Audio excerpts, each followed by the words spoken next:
السلام علیکم۔ پاکستان ایک ایسا ملک ہے جس کی آدھی آبادی خط غربت سے بھی نیچے رہتی ہے، یعنی ان کے پاس کھانے کے لیے 2 وقت کی روٹی نہیں ہے۔ عوام الناس کے لیے جو فیول پرائسز ہیں وہ تقریباً 400 سے اوپر رہتی ہیں، لیکن جیٹ فیول پرائس یعنی اشرافیہ کے لیے اور اشرافیہ کے چاہنے والوں کے لیے جو فیول ہے، جہازوں میں استعمال ہونے والا جو فیول ہے، اس کی قیمت 283 روپے ہے، اور ریسنٹلی اس کو مزید کم کیا جانے کے اوپر غور کیا جا رہا ہے۔ آپ کے ساتھ ایسا بھدا مذاق کب تک ہوتا رہے گا؟ آپ ایک کام کریں، اپنی موٹر سائیکل بیچیں اور مریم نواز کی طرح ایک چمچماتا ہوا جہاز لے آئیں تاکہ آپ لوگوں کے سفر میں آسانی ہو، کیونکہ پاکستان میں اب غریب لوگوں کے لیے کوئی جگہ موجود نہیں ہے۔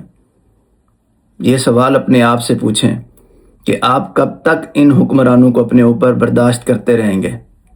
جب تک آپ برداشت کرتے رہیں گے، ان کو کوئی مسئلہ نہیں ہے، ان کو کسی پاگل کتے نے نہیں کاٹا کہ وہ آپ کے لیے اپنی علل تللوں میں، اپنی عیاشیوں میں کوئی فرق ڈالیں گے۔ تھوڑا نہیں، پورا سوچئے۔